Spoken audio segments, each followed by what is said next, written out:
Muy buenas noches a todos. Como me dijo la Fabiola, yo soy Rebeca Hollinger. Vine esta tarde de Cochabamba para compartir este foro con ustedes. Muchas gracias a CIPS por organizar este evento. Como dijo Fabiola, soy clasificadora del Grupo de Trabajo Cambio Climático y Justicia, que es una red de aproximadamente 35 instituciones bolivianas en 6 departamentos de Bolivia. CIPS es miembro y también CICEP. Y bueno, personalmente me gustaría saber cuáles otras instituciones están aquí. Como somos poquitos, no vamos a tardar mucho. Solo las instituciones, por favor. CEPA, CIPS,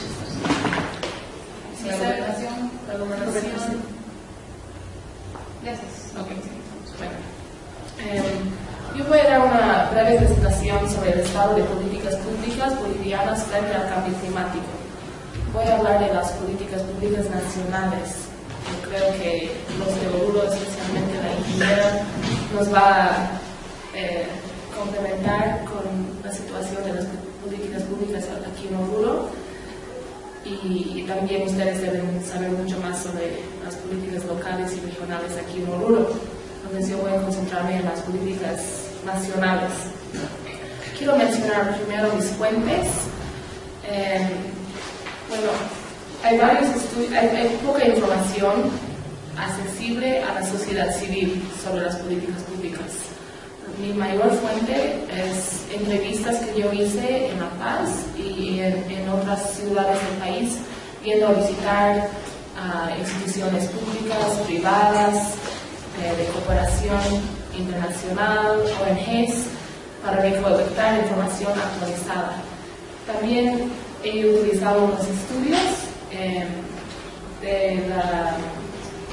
un análisis sobre la ley de la madre tierra, un análisis institucional sobre la adaptación al cambio climático en Bolivia, que se llama el informe ARIA, que voy a hablar más tarde sobre cómo han hecho este estudio. Tengo un compendio de legislación nacional e internacional sobre el cambio climático y medio ambiente. Y un último estudio que se llama Bolivia, estado de situación de la agricultura, seguridad alimentaria y gestión de recursos hídricos destinados a la agricultura frente al cambio climático. Ahora, seguramente con toda esta información todavía no está completa y me gustaría si la información que yo presente no está actualizado, que ustedes pueden complementar o también hacer sus contribuciones. Y yo espero que esta presentación sirva para sus instituciones para que puedan hacer una incidencia. Seguramente ustedes tienen como objetivo de sus instituciones hacer incidencia política en el tema del cambio climático. Entonces, lo que yo busco hacer es dar una panorama general de las instituciones, las leyes, las normativas a nivel nacional, donde podrían ir a incidir en el tema de cambio climático.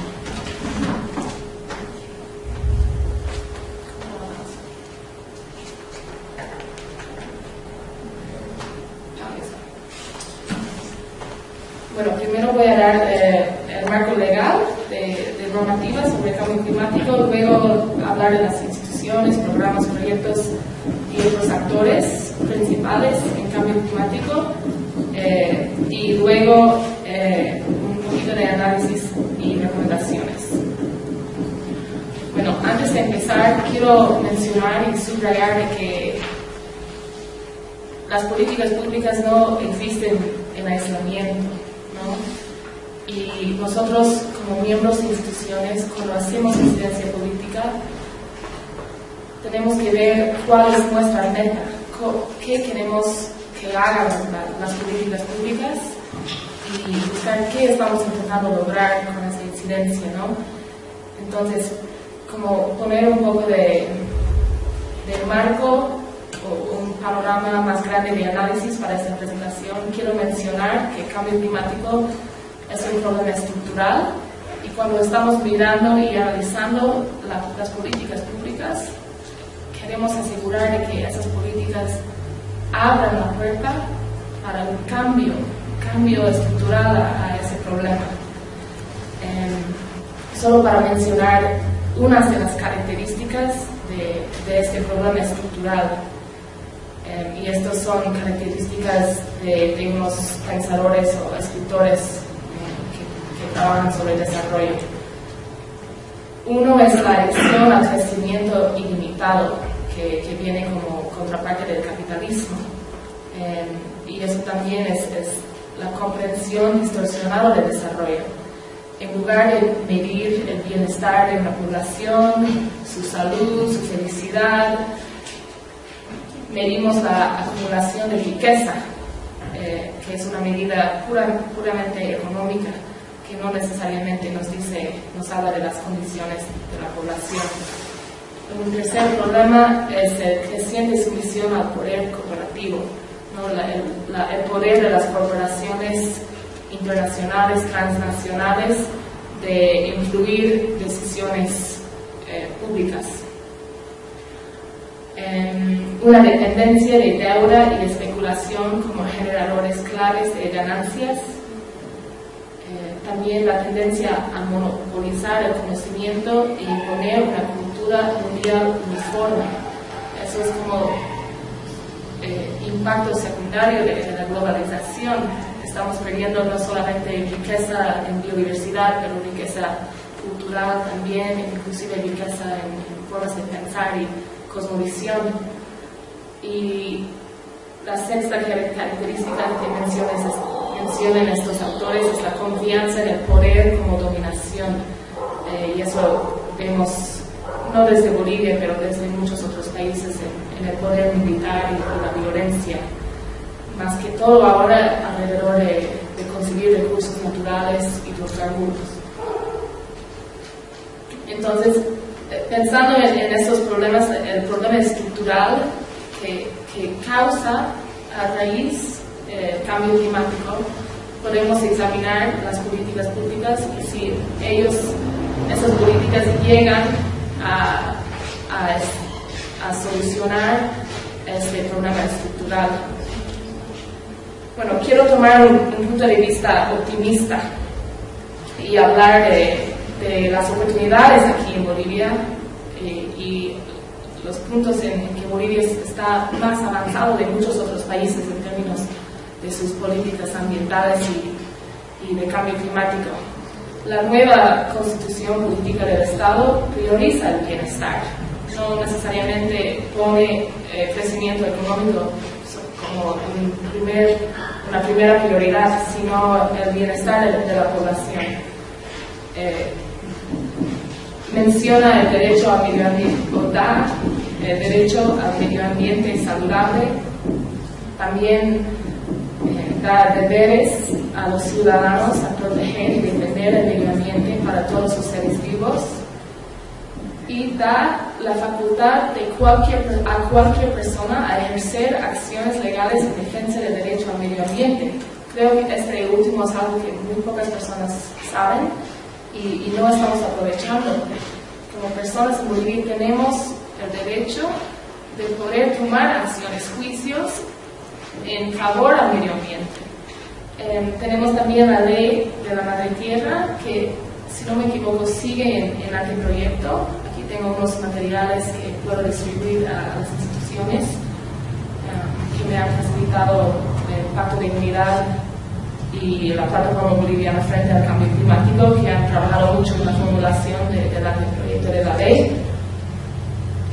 Y en ese anteproyecto reconoce el principio precautorio, que no deberíamos actuar si no estamos absolutamente seguros de los efectos posibles, sociales y ambientales de una acción.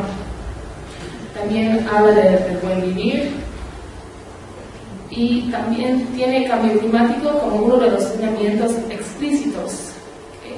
No hay otra legislación o no conozco otra legislación donde cambio climático es su propio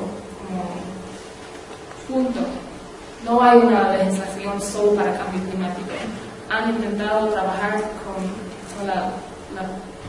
el brazo legislativo y hasta ahora no ha habido una voluntad política por parte del gobierno a elaborar una ley solamente para cambio climático. Bueno, esta ley no es sin sus críticas, ¿no? Está criticado por ser débil en referencias y propuestas al modelo económico, al cual referías hace poco. Tampoco menciona la consulta previa y hay ausencia de deuda climática y el Tribunal de Justicia Climática. Pero más que todo con esto, luego vamos a entrar en el análisis y las críticas, pero este marco legal es un gran avance conceptual en el mundo. Rompe la división falsa que existe entre hombre y medio ambiente. También rompe con algunas de las estructuras del modelo de desarrollo tradicional. Y para nosotros y para todos los ciudadanos que quieren incidir en las políticas públicas, es una herramienta. Es legal, es una herramienta y podemos usar eso como base de nuestros argumentos para avanzar. Brevemente voy a mencionar otros normativos. El Plan Nacional de Desarrollo también destaca el alcance de la soberanía y seguridad alimentaria, reconoce la importancia del secuestro de carbono y reducciones de los gases de efecto invernaderos como oportunidad de generación de ingresos.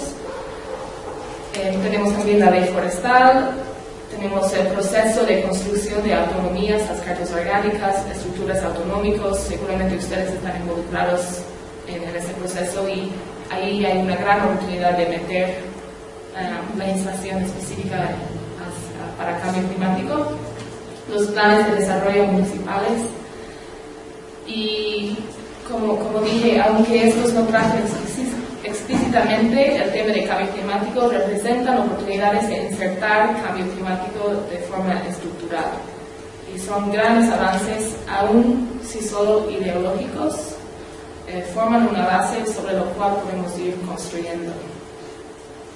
Y también yo veo que es muy importante, nos quejamos mucho por la diferencia de práctica y discurso.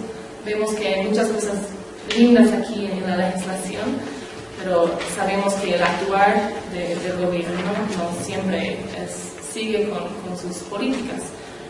Pero yo creo que sirve inclusive el discurso para educar, ¿no? Ahora la población general en Bolivia sabe que es medio ambiente, buen vivir, habla de estos temas en la sociedad civil, y aunque sea un discurso del gobierno, igual yo me gusta reconocer su importancia en educación y capacidad de la gente de manejar estos temas. No voy a entrar mucho en detalle en la parte internacional. Creo que todos sabemos que la política nacional es muy distinta y el actuar nacional es muy distinta a la cara que Bolivia da en escenarios internacionales, y por falta de tiempo no voy a entrar mucho en la política internacional, que es bastante progresiva en temas medioambientales, es muy avanzado, pero eso no siempre va con la realidad del país. Ahora voy a explicar las instituciones principales que yo he encontrado que trabajan en cambio climático. El primero es el Programa Nacional de Cambios Climáticos. Esta institución tiene sus momentos fuertes y momentos débiles, pero tienen una gran riqueza de documentos y estudios que están disponibles si van a la oficina, entregan esos documentos, supuestamente están en una página web que no he encontrado. Ellos son responsables por los inventarios de gases, las comunicaciones nacionales frente a las negociaciones internacionales y realizan varios programas en temas de cambio climático, unos con bosques, otros con reducción de los glaciares y en adaptación, que están en varios niveles de realización todavía estos programas y proyectos.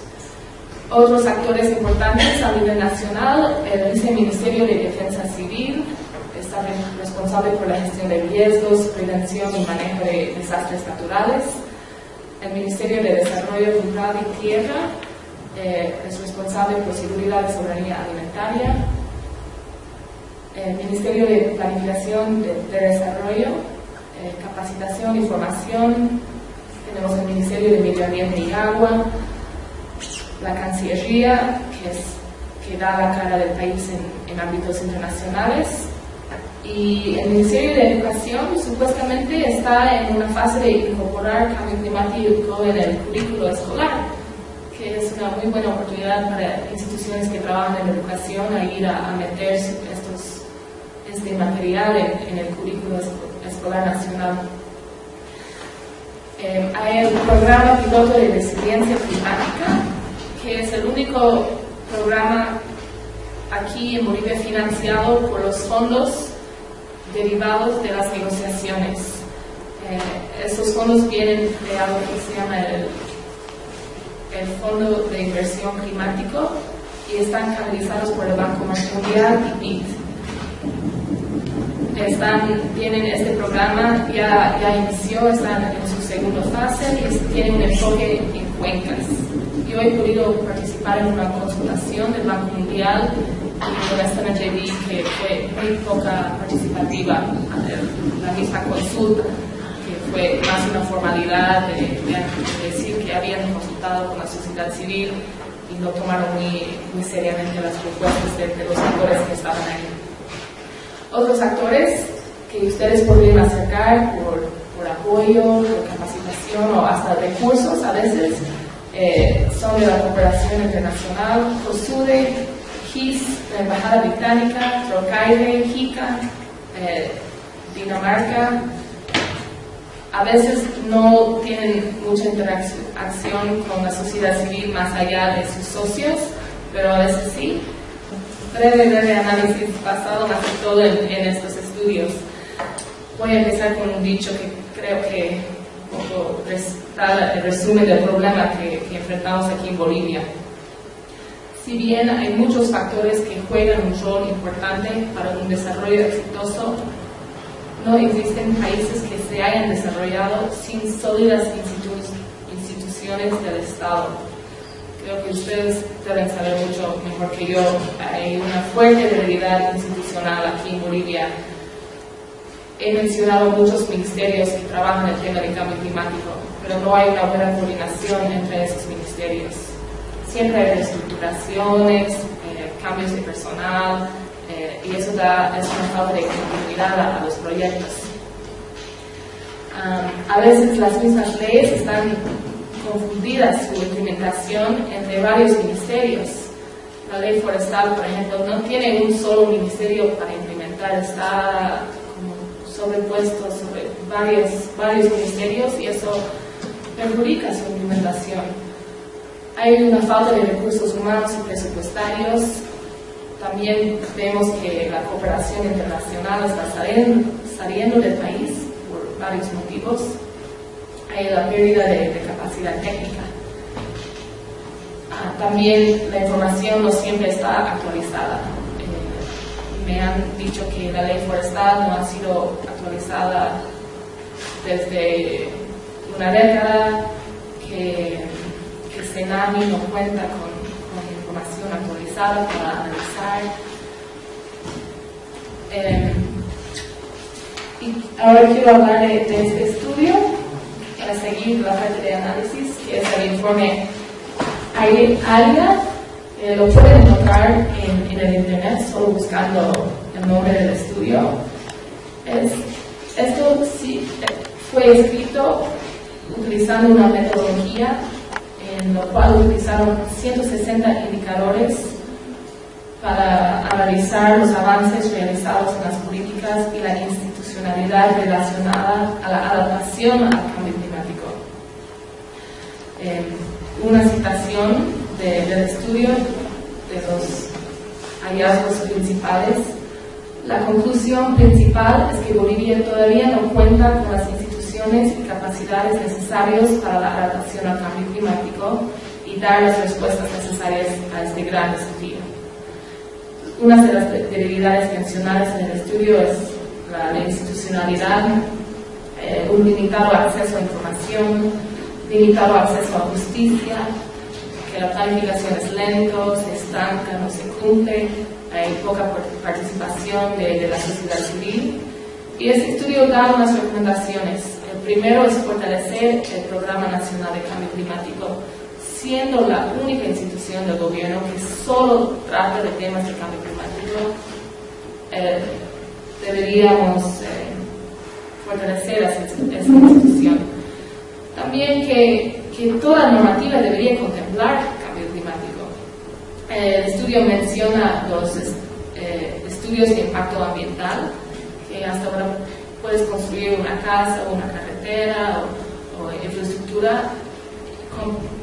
Con el estudio de impacto ambiental no hay una parte donde tienes que medir los impactos posibles relacionados al cambio climático.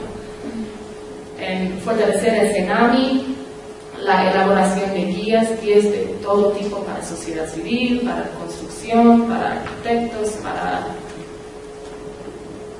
ONGs que realizan proyectos, ¿no? Cómo cumplir proyectos o objetivos pensando en el cambio climático. También una recomendación es que planes para mitigación y adaptación sean incluidos en la planificación del Estado, fortalecer el rol y participación de la sociedad civil y realizar o implementar los nuevos instrumentos de política.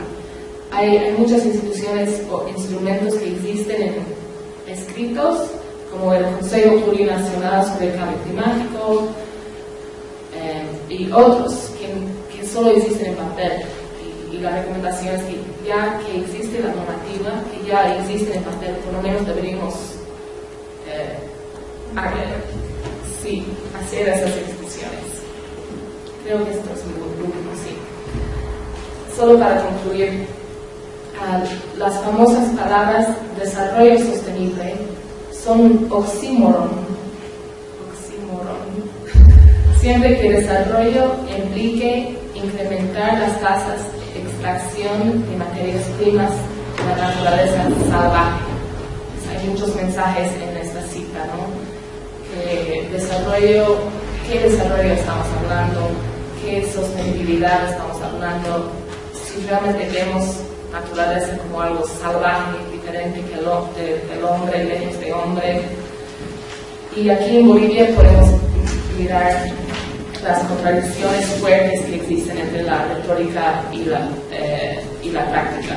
Hablamos del buen vivir, pero el gobierno sigue con un plan de desarrollo económico basado en extractivismo. Una publicación que salió recientemente de CELBA dice que el tercer de los ingresos de los gobiernos departamentales proviene de la venta de los hidrocarburos y que el gobierno, a pesar de su filosofía de buen vivir, actúa de una forma extractivista. La producción petrolera y minera es la base de la economía nacional, el sustento de las finanzas públicas y el eje vital para intentar superar la aguda pobreza. Entonces vemos que la estrategia sigue siendo uno basado en la extracción de materias primas. Si ustedes viven eso todos los días aquí en Oruro con el tema de minería.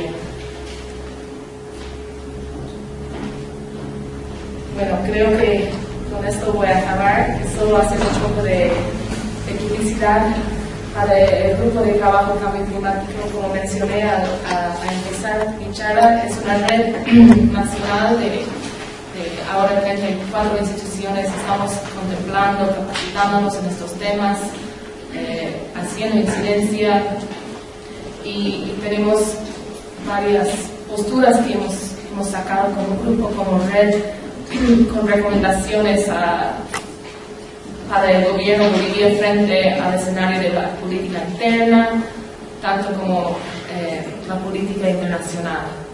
y una invitación a hablar conmigo. Soy facilitadora del grupo. El coordinador nacional está aquí, Oscar, Fabiola y CIPS es miembro, René también, su institución CICEP es miembro, CEPA también, y una invitación para seguir conversando sobre estos temas. Cualquier pregunta, aquí tienen mi correo electrónico y muchas gracias. ¿Cómo han pensado, a través de ese grupo de trabajo, articular con otras instancias, como por ejemplo el CONAN, todos los entes que están trabajando en seguridad alimentaria, que tienen gran incidencia en lo que es cambio climático y el resultado del cambio climático a largo plazo? Porque si ahorita vemos, o sea, el programa de desnutrición cero es una prioridad nacional, pero a partir de esa prioridad nacional, o sea, ¿cómo están pensando ustedes incorporar todos estos procesos dentro de lo que son las acciones operativas para lograr que los mecanismos de las políticas públicas logren incidir en los criterios? Bueno, voy a hablar un poco del funcionamiento del grupo. Trabaja en grupos regionales, ¿no? Como hay el grupo aquí en Oruro, otro en La Paz, otro en Cochabamba, otro en Santa Cruz y en Tarija. Y realmente depende del grupo en sí, cómo actuar, como su estrategia, su plan, sus acciones para tratar esos temas.